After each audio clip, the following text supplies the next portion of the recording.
going to be at a loss for words.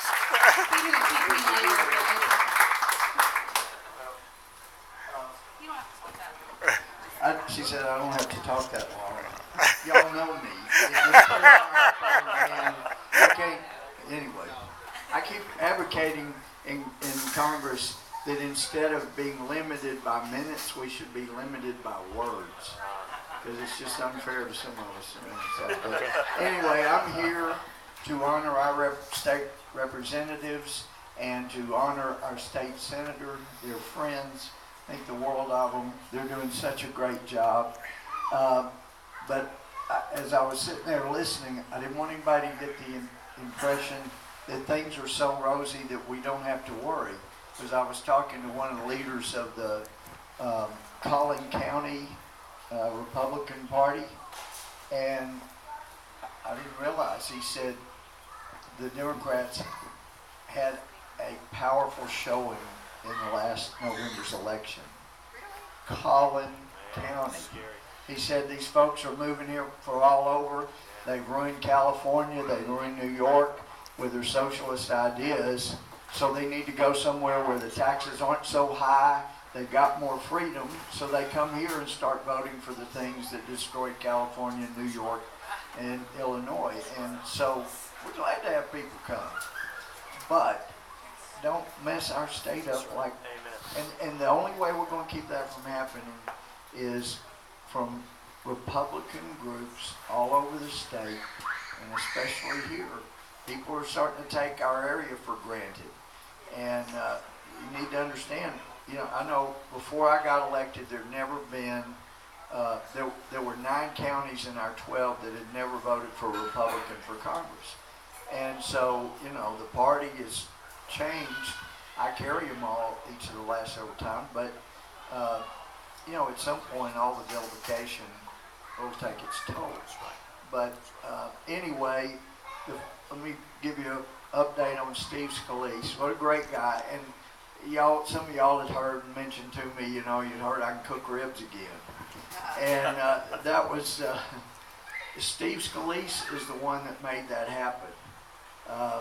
If it weren't for him, I wouldn't be back cooking. I'm back cooking once a quarter, and I always get ribs, you know, and I make sure the Democrats, they're some of my biggest fans of my ribs. Even some of the most liberal crazies, they love my ribs, and you know, they're friends. But anyway, last night at the ball game, I didn't play, but I was out there with the team. I played most years. Out there at second where Steve would have been playing, where we had the prayer together. But did any of y'all see David Bailey honored, the Capitol policeman, and really the hero? Because I was telling Sean, I was supposed to have been on with Sean Wednesday night, and I said, you don't want me, let me help you get some of the guys that were out there. And so I went, and I was there with the guys, but I was behind the camera, you know, trying to help out with others.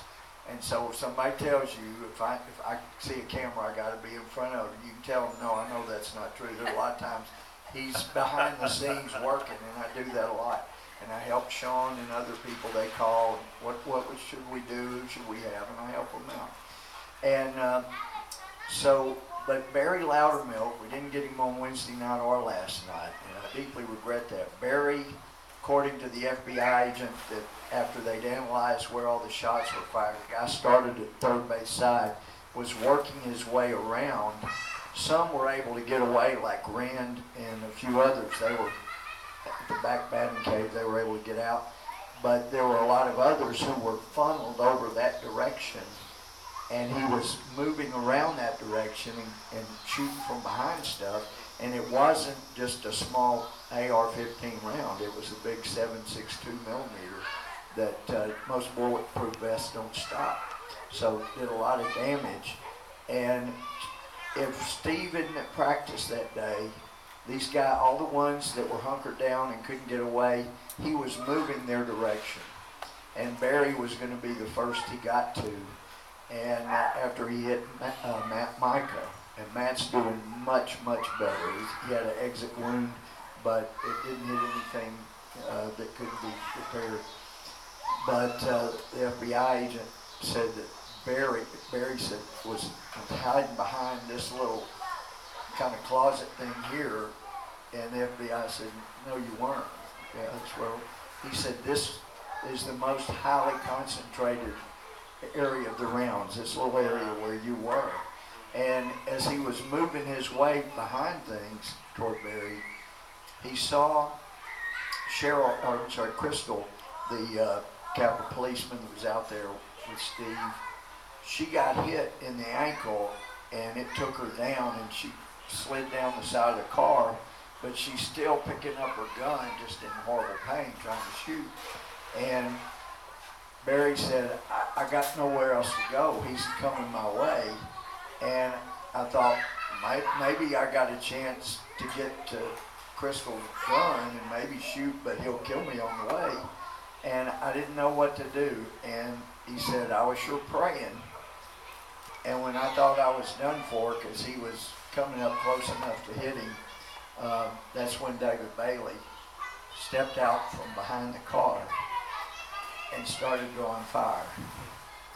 And and you hadn't heard Barry yet, but Barry said he started drawing fire, and that's the only reason I'm still here. And when he started drawing fire, he screamed at him twice. This is probably more than he should have had to do.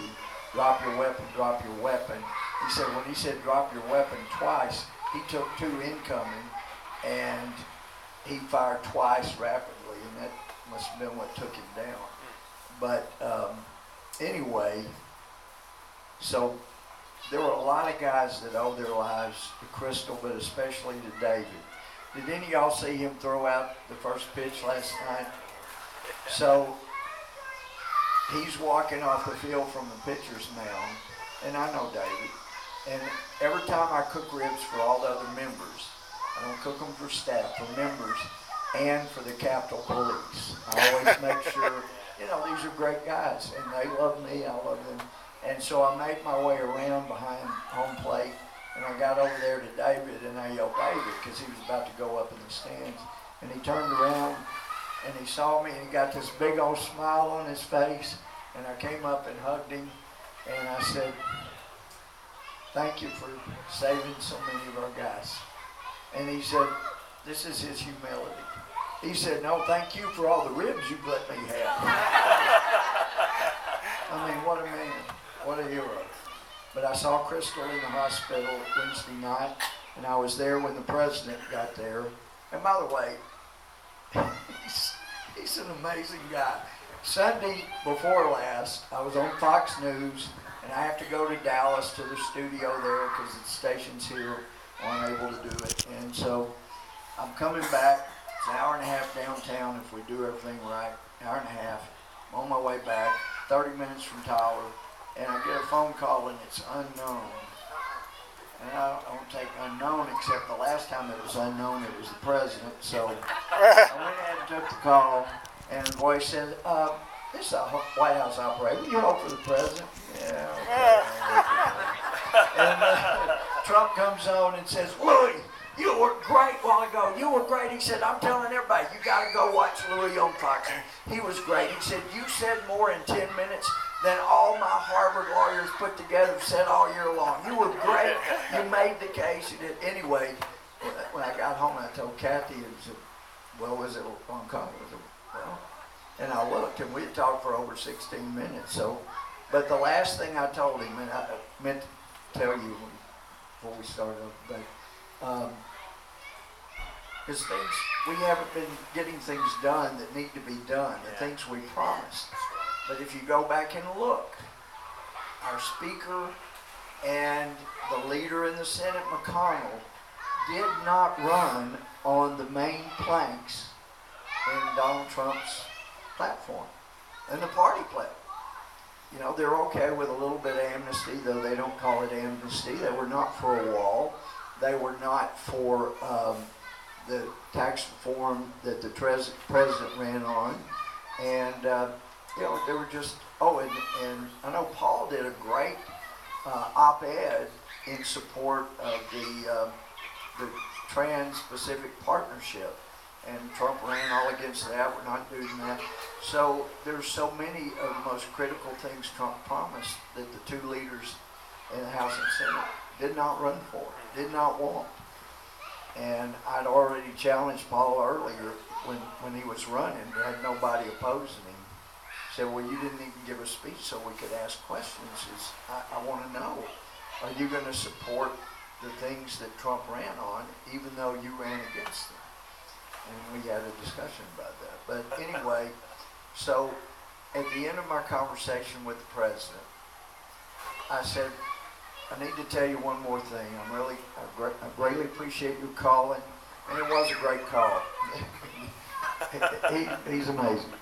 But I said, I got to tell you, this feels like 2005. It was my first year in Congress, and Speaker Hastert and Majority Leader Bill Frist in the Senate, they weren't crazy about the Bush agenda for the second term, because he was going to, you remember, he was going to shore up Social Security so it would fix it, so it would be there for future generations. Still going broke because we didn't fix it. We were going to do massive tax reform, hopefully throw out the tax code, get all the, get new tax code, just simplify it. That's a heavy lift. They didn't want to do that. And we were going to streamline government. We had all these great things. And so, y'all, my first annual meeting, January of '05, it was exciting as the president got up there and told us all the things we were going to do that he ran on, and we were fired up and cheering. But the House Speaker and the Senate leader had other ideas. And I'm telling Trump, yes. And so they said, well, we hope we can get something by May, but it's a slow process. It's still, Mr. President, how it is with Congress. So they slow walked things through May and said, well, maybe by July or possibly September, but we're working, we're trying to get, and then we got to July, well, maybe sometime this fall, and then it was September and October. Well, November's a short month, maybe in December, and nothing got done that we had promised, the big items. We get to January '06. I'm telling Trump this. And I said, we get to January of '06, and both of the leaders, House and Senate, got up and said, look, now it's an even-numbered year. Everybody here that's been in House or Senate for a while knows you can't do big things in an even-numbered year because it's election year. You try to do those in an election year, you lose the majority, so we got to change our strategy. We're not going to do any of those big-ticket items we talked about last year. This year our goal is just not do anything major, get through the year, and then we hold the majority. Then we'll come back a year from now. Then we'll do all those big things, the tax reform, Social Security reform, all those. We'll do those next year.